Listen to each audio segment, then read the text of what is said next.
Welcome to the Hangry Games Arena, where Kelly Brewster, the author of What's Eating You and host of the Hangry Games, is shaking up the weight loss world.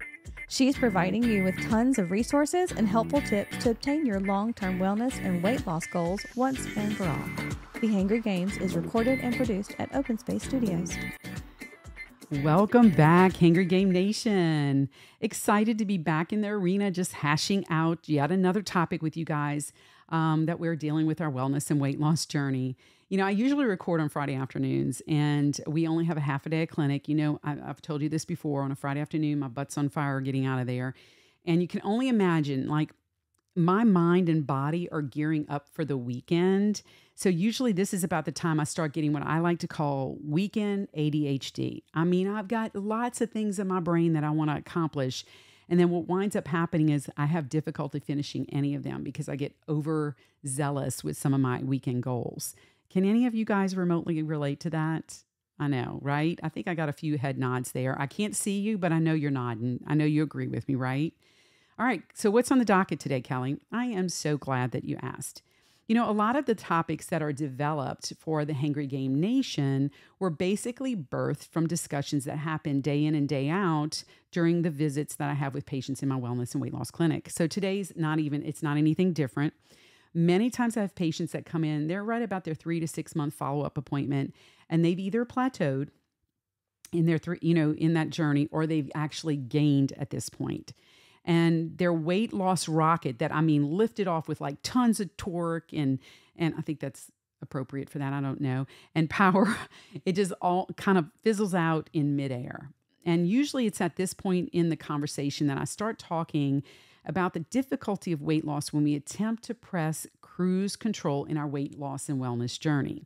And frankly, and this is a short version for today, there is no cruise control in weight loss. It does not exist. There is no diet, medication, or physical activity that's just going to allow you to sit back, do very little, and still drop tons of weight. If there was, I would completely tell you about it, and I would be making tons of money, okay? And that's just not the case, all right? So we all know that. You're not telling me anything new, Kelly, all right? Come on. So today, we are going to tackle the topic of keeping the pedal to the metal with your weight loss journey. You know, how to avoid plateauing, or even worse, regaining while you're on the journey of change. So we will talk about some of the most common misconceptions that occur when you get comfortable with weight loss, strategies to prevent hitting that button in the process of positive loss. And of course, as always, we're going to talk about those takeaways. Everyone that has a significant amount of weight to lose, whether it's 20, 30, 50 pounds, will get comfortable in the process. Or frankly, they just get tired of the process, and we're just tempted to sit back and push that little cruise control button and take a chill pill. I'm no exception to the rule, I promise you. And I love using analogies. You know me, queen of analogies. I love this particular analogy because I do believe if you get this picture in your mind, it does really help you to understand what's undermining you, right? So when you initially start out on your wellness journey, you're enthusiastic about everything. You're just wanting to accomplish everything and all things. You put a great effort into eating healthy portions. You are working on some strategic behavioral changes each and every day. You've started to become more physically active. And I put that last, honestly, because most individuals, that's the hardest part for them to implement in the process. And I get it. It takes effort. No pain, no gain. Whatever, man. But all of the pillars are in place, right? You put them in place looking for the best results. So I like to use this analogy. You've now started, based on those things, your proverbial car. You have revved that engine. You've pulled out of the driveway. You've put it into drive, hit the accelerator to your new destination, a thinner, healthier you. The first part of the journey can be hard and easy at the same time. What? That don't make a lick of sense, Kelly. Yes. It is hard to make some of these very necessary changes, like removing sodas, eating less processed foods, moving more and starting an exercise plan, drinking more water, even getting more rest, believe it or not. No one is a fan of change, or even if it's just for the better. They're not a fan of change in general. Yet, it can also be easy in the beginning because you're motivated, likely had your aha moment, which we've talked about in previous episodes, the point in which you realize, oh, heck no, I need to do something about this. And you have put your mind in motion for this change to happen. Now, the first few weeks and months of weight loss, it's your primary focus, right? You think, drink, and yes, you sleep, all things wellness and weight loss. You're reading articles, you're looking at recipes. By now, social media is stalking you because you've been looking at all this stuff and they're sending you even more. You're absolutely knee deep into this process and you're seeing results, which is the key to the beginning of the journey, right? You're feeling the exhilaration of that acceleration, if that makes sense. It's the smaller changes that are making big results. And that's a great motivator to dig in deeper and do more. And I'm going to repeat that because that last line is so important in understanding when you get to those plateaus. The smaller changes that you are making are producing larger results, which is a great motivator to dig in deeper and do more. You see, we all love minimum effort and maximum return. That mentality is super easy to buy into and to jump on board with. But it's when you have to dig in harder and really push that pedal even harder, but only see the very small finite results, that's when it can sometimes be discouraging to us, or even worse, it can break us, right? And I love another analogy here, and I love riding a bike when you're in a hilly region, right? I love when we're at the top of the hill and you can just coast on cruise control your way down, no effort, maximum acceleration, right? You can take your feet off the pedal and just cruise down. I highly, highly advise never trying to put your feet back on that pedal, okay? I tried that as a kid. It was not good, okay? So then what happens? Eventually that hill goes away. And then you get to that plateau and you have to push on the pedals a little bit now, right? Just to see a little bit of movement. Even worse, you're starting to feel that next incline up. And now you got to lean in and you got to really push on those pedals just to see the littlest bit of progress. And, you know, honestly, that is weight loss, folks. That's it in a nutshell. There isn't just this easy coasting moment with no bumps or inclines to deal with. It is doing all of the same things you have been doing and sometimes seeing huge results, and then sometimes doing all the same things and maybe only seeing a quarter to half a pound a week. But can I tell you something? If you lose a quarter of a pound a week in a year, that's 13 pounds. And if you lose a half a pound a week, well, that's 26 pounds in a year. So despite not seeing maybe major results when you're painting that barn door until the paint sticks, results have to come. So when you keep your foot on the accelerator and you keep pushing, you will see progress and you will reach your destination. So part of the problem is we want to be teleported from the beginning to the end without any of the journey. And that just doesn't happen, right? It all takes time. So what happens, though, when you get dragged down by weight loss? I mean, what happens? What am I going to do? Kelly, that's great, but everything's slowing down. Start by reassessing. Remember the glass check questions that we discussed on previous episodes. I always kind of go back to those because they're so important. I encourage my patients to ask themselves these questions weekly. I ask myself these same questions weekly. Why? Because if I don't look at the dashboard of my weight loss journey, who's going to do it? Nobody else but me is going to look at that dashboard. I'm the one driving this car, right? So I need to know where I am. I need to know what's affecting my success, what's slowing me down, and what's possibly delaying my process. Let's face it, when you're losing weight, it can be exhausting, not just mentally, but physically as well. And the pressure to make those behavioral changes, especially in South Louisiana, is a lot of times too much to bear. You got crawfish season, not this year because you got to, put out a second mortgage to get some of those guys, but, snowballs, you got, come on, king cake. I mean, it's always something, right? So I get it. I do get it. So this sometimes can be like overbearing. Remember though, it's a journey, folks, and there are hills and valleys, and sometimes it's just flat landscape for a while. And I would encourage you to keep things fresh, right? Change your landscape. That makes the journey a little bit more interesting, right? check out new recipes, new exercises, trying something different to motivate that change, right? If you've been walking on the treadmill for a good month now, maybe start introducing some weightlifting exercises into the mix, kickboxing, or even better, pickleball, right? I know I've been talking about this a lot, but I have to tell you something. This is just kind of like a little break. I just want to mention this really quick. I lost 30 pounds in a little over a year, just doing a lot of calorie counting, eating healthy, exercising and stuff. And then I kind of hit a little bit of a plateau. I ran into just like, I wasn't really seeing any weight loss. I was maintaining well, but that was about it. And I was exercising really, doing a lot of exercising. And so my husband and I, and I've talked about this in previous episodes, but I want to make sure I clarify. I gotta really just drive this point across, because when you change things up, you will see results, right? So we started doing pickleball, and of course, I don't do anything just little. If I'm going to get involved, I'm diving into the deep pool, and so we went all in.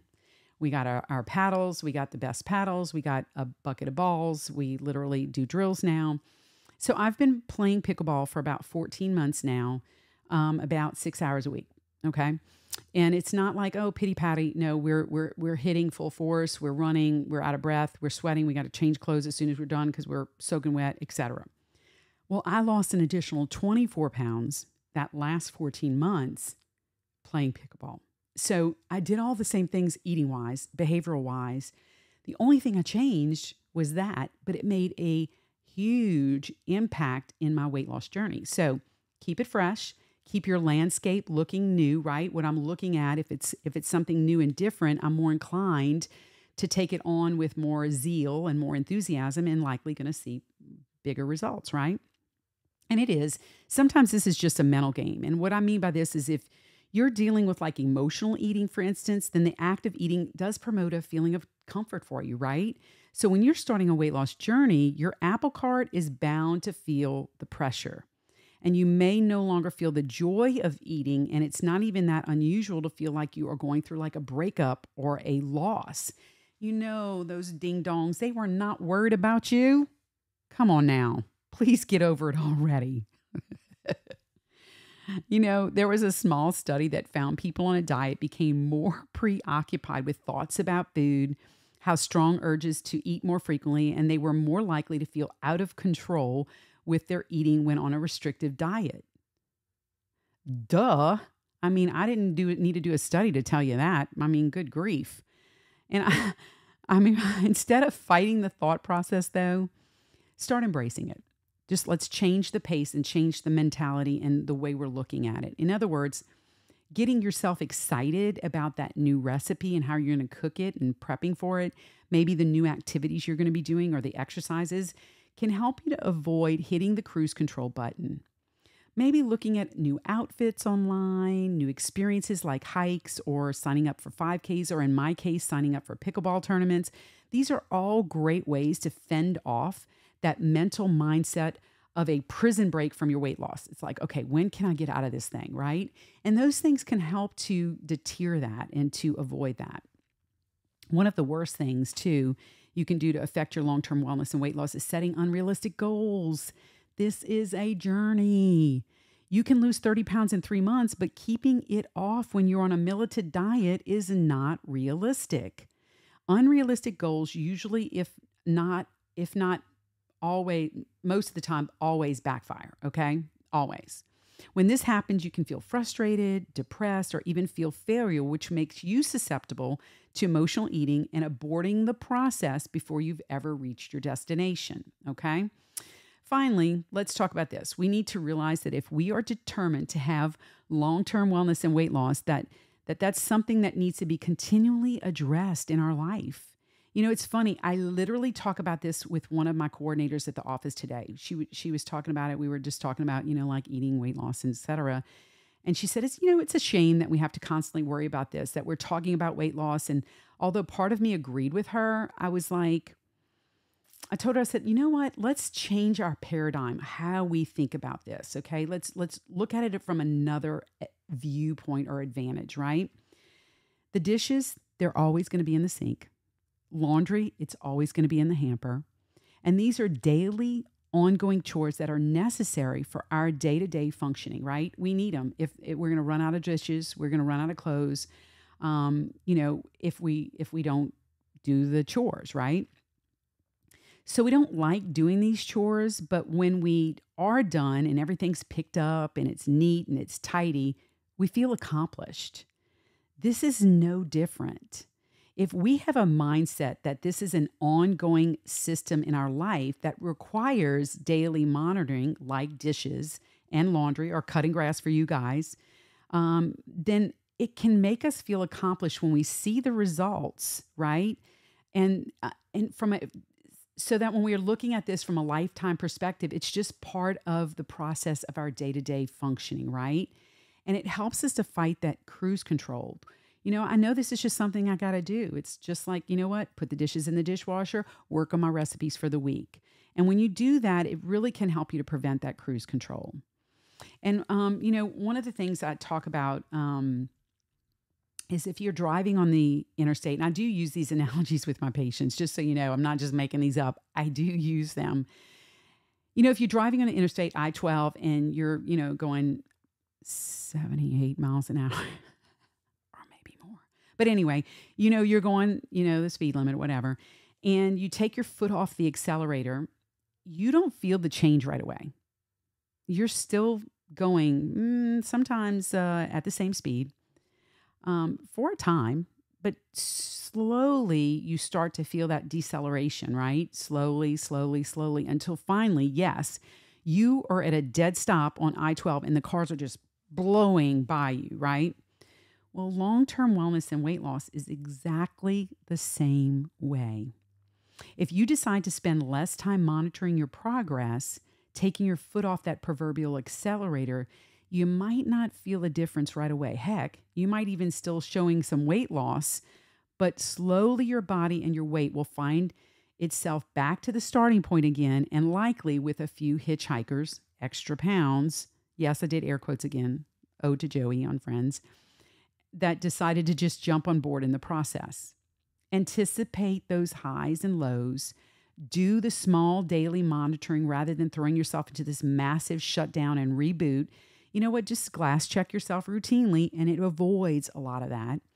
Encourage yourself to daily, that's things that fuel you each and every day for those hills and valleys. And realize that when this becomes a lifestyle for you and not just an event, you're finally going to be able to achieve some long-term wellness and weight loss goals. So yes, it is already time for those takeaways. First, let's see where you are in this journey. Have you possibly pressed that cruise control button, not even realizing it? And if so, what mechanisms do you need to incorporate to get that acceleration going again? Have you set unrealistic, unsustainable goals? Celebrate the W's and evaluate the L's so that you can keep enough steam in your tank to make it up the next hill. Believe in yourself. Understand Rome wasn't built in a day, and neither will the healthier, thinner version of you either, okay? Please remember to check out prepforit.com for free resources, opportunities for group conferences, as well as individual coaching and information on the What's Eating You book. Guys, this is great. I love hanging out with you guys, with my homies. Make sure you make good choices this week. And until next time, may the odds always be in your favor.